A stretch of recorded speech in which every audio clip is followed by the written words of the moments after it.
A last-minute intervention by national Republicans in one of the reddest districts in America was enough to stave off what would have been a crushing upset Tuesday in Kansas's 4th Congressional District, but the unexpectedly close race still portends major problems for Republicans in 2018.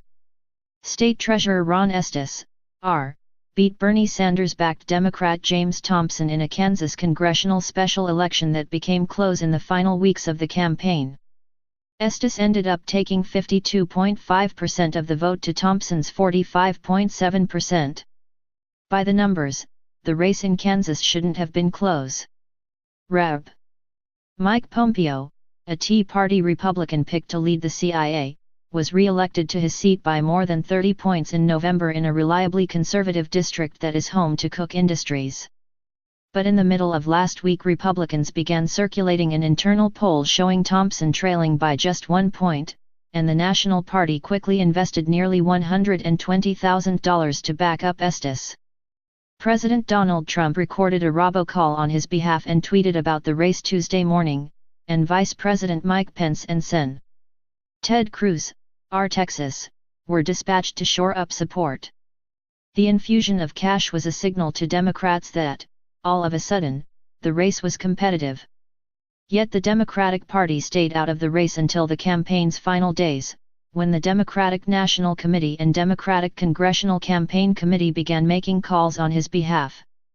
In an interview with the Huffington Post over the weekend, Thompson said the National Party stayed away because they had concluded early on he couldn't win.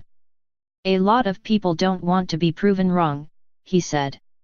Washington Democrats, for their part, argue that had they jumped into the race earlier, it would have become nationalized, meaning voters would retreat to their partisan corners and Thompson would have been sunk. But even if that's true, their reluctance to match the Republican ad buy has left grassroots Democrats furious. Even without the party involved, independent activists sent more than $200,000 to Thompson in the closing days of the race. That Thompson made the race competitive at all is a testament to the strength of the opposition to Trump.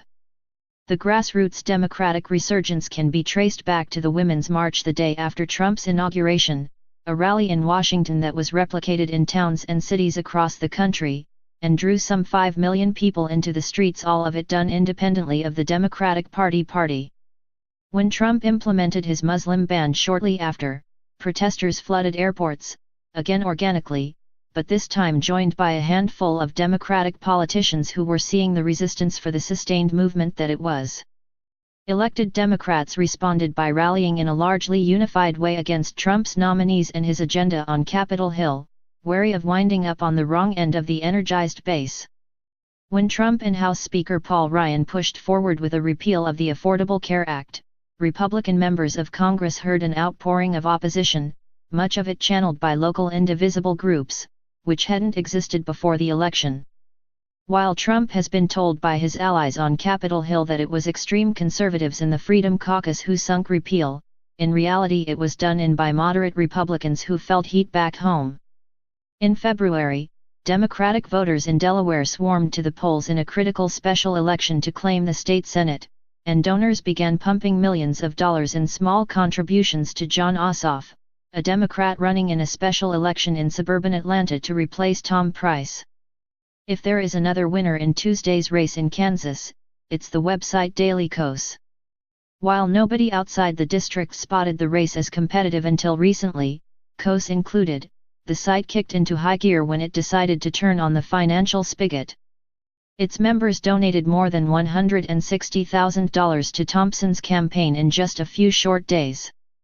David Neer, political director for Daily Kos, said that the site had been monitoring the race from the moment it began, but didn't take it seriously until last Wednesday, when news filtered out that national Republicans had thrown more than $100,000 into the race. That kind of investment is only made under extreme duress, and it sent a signal that the race was suddenly competitive. Neer said he and the Kos team quickly decided to make an endorsement and get an Act Blue fundraising page launched, but first he called the Thompson campaign to ask if the money could actually be put to use.